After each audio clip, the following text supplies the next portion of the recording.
Então voltaram para Jerusalém, vindo do monte chamado das Oliveiras, que fica perto da cidade, à distância da caminhada de um sábado.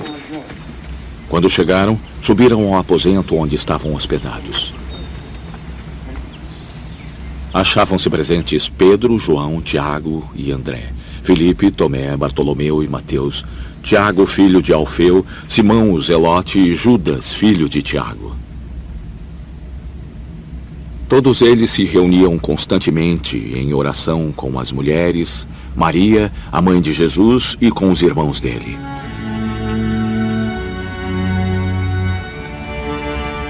Naqueles dias, Pedro levantou-se entre os irmãos, um grupo de aproximadamente 120 pessoas, e disse: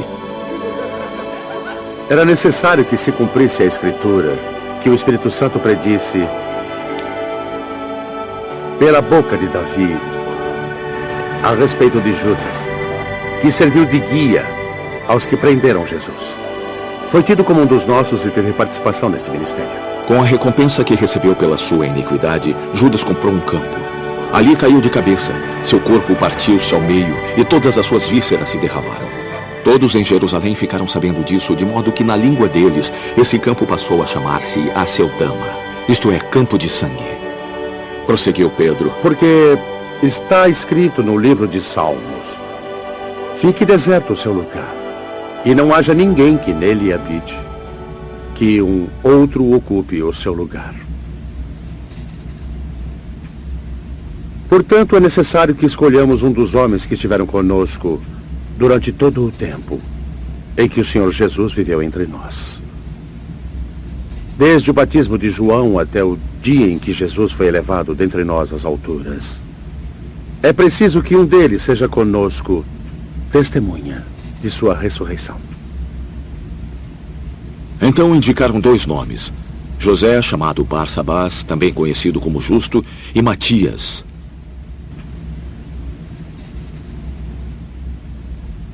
Depois oraram: Senhor, conheces nosso coração.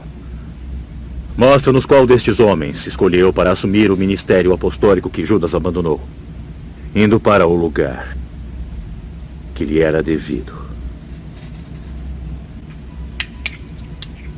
Então tiraram sortes, e a sorte caiu sobre Matias. Assim ele foi acrescentado aos 11 apóstolos.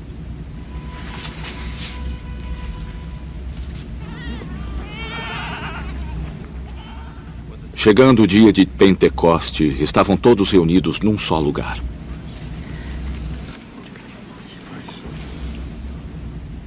De repente veio do céu um som como de um vento muito forte e encheu toda a casa na qual estavam assentados.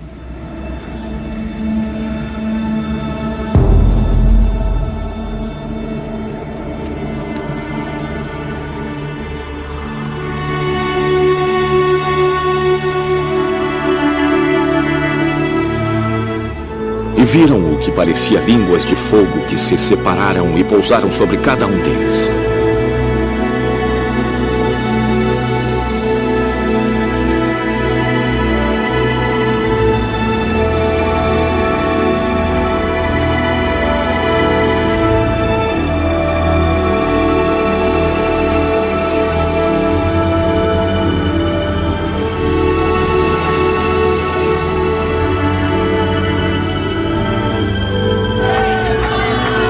Todos ficaram cheios do Espírito Santo e começaram a falar noutras línguas conforme o Espírito os capacitava.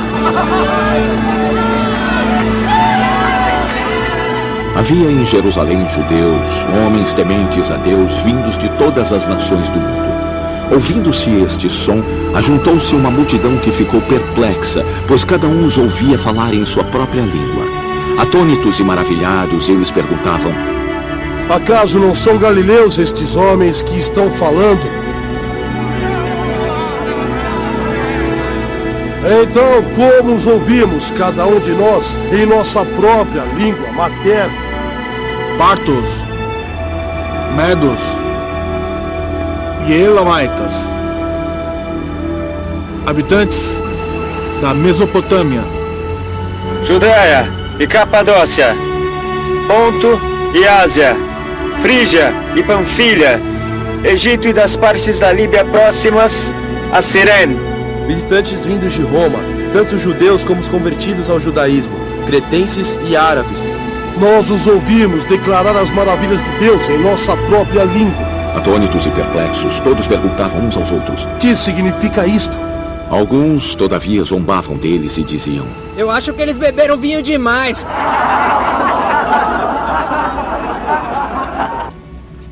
Então Pedro levantou-se com os 11 e em alta voz dirigiu-se à multidão: homens da Judeia e todos os que vivem em Jerusalém, deixe-me explicar-lhes isto.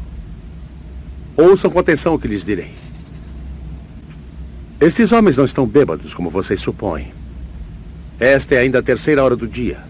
Pelo contrário, isto é o que foi predito pelo profeta Joel. Nos últimos dias, diz Deus, derramarei o meu espírito sobre todos os povos. Os seus filhos e as suas filhas profetizarão. Os jovens terão visões. Os velhos terão sonhos. Sobre os meus servos e as minhas servas, derramarei o meu espírito naqueles dias. E eles profetizarão. Mostrarei maravilhas em cima no céu e sinais embaixo na terra: sangue, fogo e nuvens de fumaça. O sol se tornará em trevas e a lua em sangue, antes que venha o grande e glorioso dia do Senhor.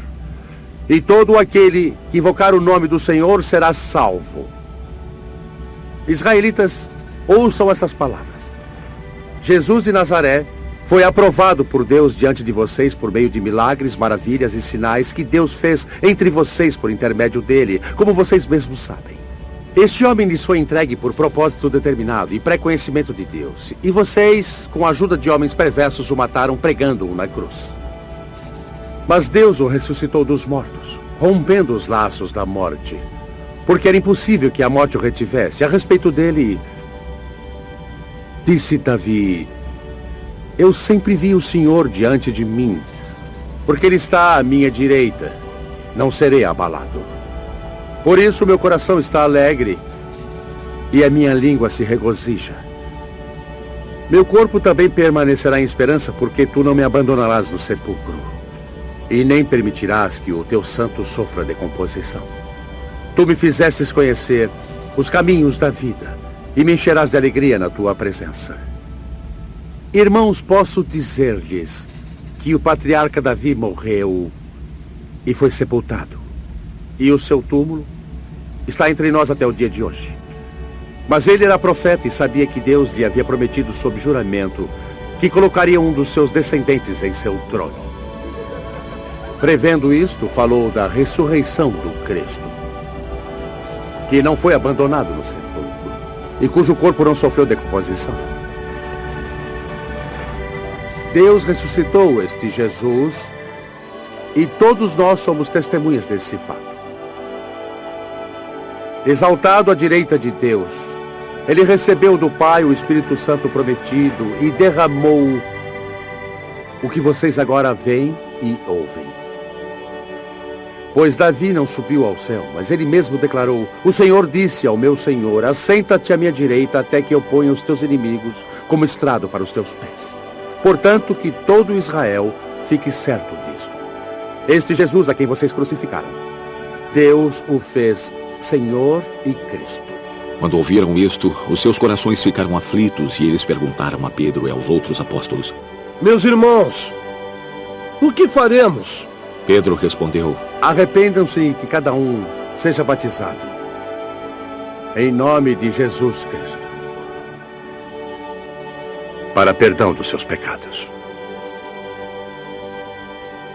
E receberão o dom do Espírito Santo, pois a promessa é para vocês, para os seus filhos, para todos os que estão longe e quantos o Senhor nosso Deus chamar.